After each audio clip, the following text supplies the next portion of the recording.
I am so glad to be back here because I'm going to out myself tonight. I've only told this story to one other person. I carried around with me like this very shameful fear for like 40 years.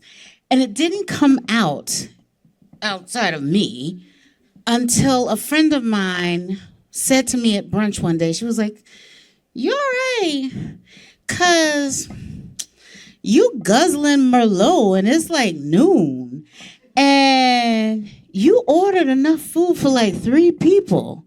And I was like, "Bitch, wait, I'm your fat friend. You do not talk about your fat friend's lunch order like that. Who does that? That's rude." But she was right. I was not okay. Actually, what was happening was that I was fearful and relieved all at the same time. And for me, the quickest way, not the only way, but the quickest way, the most sure way to deal with that particular neurochemical cocktail was fat, sugar, and wine. Quickly, like mainlined. And so that's what she was seeing. And my initial reaction was, I'm not going to say jack to her, but this was a really good friend because she saw me. And not only did she see me, she had the guts to say something. So I was like, okay, I'm going to tell you something that nobody knows. So I need you to be like locked in. She was like, okay, what is it? It's like, okay, so when we came here, there was a sign that said, "Way station, 10 miles ahead." And she was like, uh-huh. And I said, okay, you didn't see it because you didn't notice it, but it said 10 miles ahead, and then in 9 miles, you took the exit, and we came here for lunch. And I looked at her like, okay, you got it? And she was like, no, what? I was like, oh God, I'm gonna have to tell her the whole thing.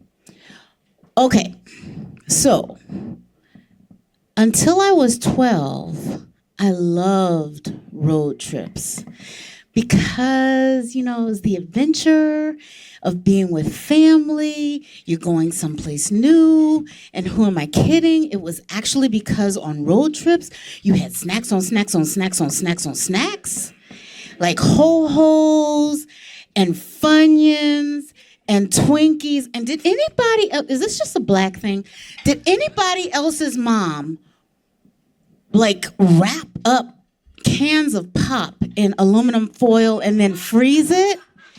And so when you were on the road, it was like wet and cold, and you had to like peel it apart because you didn't know what you had. I always wanted Pepsi. Sometimes it was Dr. Pepper, but you unwrapped it, and it was like this wet, cold, sugary mystery. And I absolutely loved that. But when I was 12, for the first time, I saw the "Way station ahead" sign. And now, I was 12, but since I was 7, I had been in Weight Watchers and other like Weight Watchers-esque kind of groups. And what I knew about them was that they relied on shame, at least back then. I don't know if they've changed, but back then it was shame. And there were 3 things that they wanted you to know. Spoiler, you're fat. Fatness is, it's an offense to those around you. And fatness must be eradicated. When I saw "Way station ahead," I knew what was going to happen. This was like the Weight Watchers meeting from hell. Y'all know what I'm saying, right? Right? You know. I imagine like this giant scale.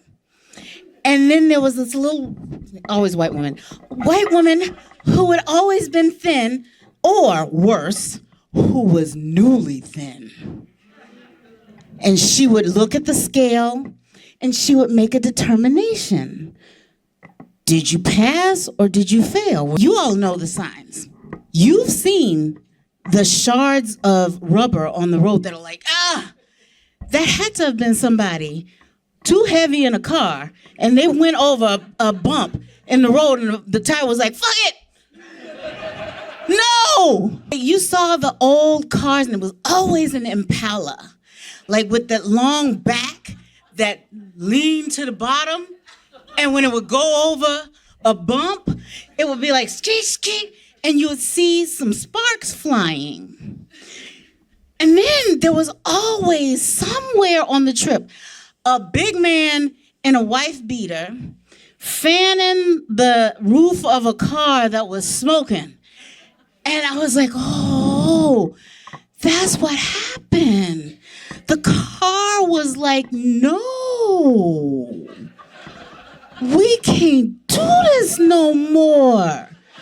You too big. And so I was like, oh, the government is not playing. They not having this mess. Your behind is too big and it's dangerous out here. And so I got it, but I was scared because in regular Weight Watchers meetings, what I would do would just be like, take my shame. Tabbie's too fat. Yes, she is. Yes, she is. And I would wait until the meeting was over. And then I would go home and get my Twinkie or whatever I needed to do and be with my family and everything was cool. But what was the government gonna do? Right? Like what would happen if they determined that my behind was just too big to be in a car? And I thought, oh crap, this is gonna be like the threat of fat camp. It's fat camp jail I'm gonna be in. And with my mom and my sister Terry, who's a thin sister, very lovely and wonderful person, but she's thin, were they going to be forced to make a decision? Like, do they go on to the family reunion and leave Tabbie in fat camp jail?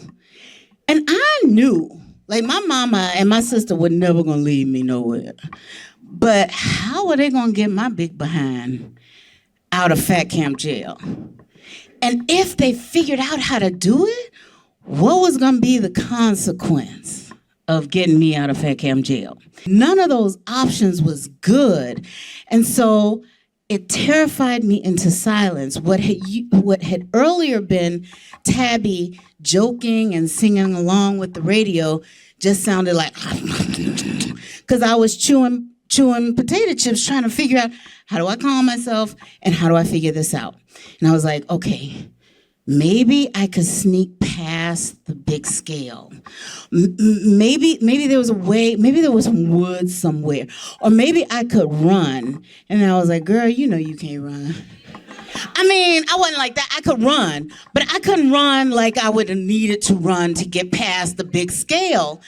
And I thought, what would happen if I didn't lose the requisite poundage to be able to get into a car and go home? And I had no idea how to get out of this. And so I rested on what I knew. And I was like, oh, Heavenly Father, I promise if you just let me get out of this thing right here, let me get to the family reunion and get back home, I will go to Weight Watchers and I won't fight Mama on it. And I will snack on carrots and cucumbers.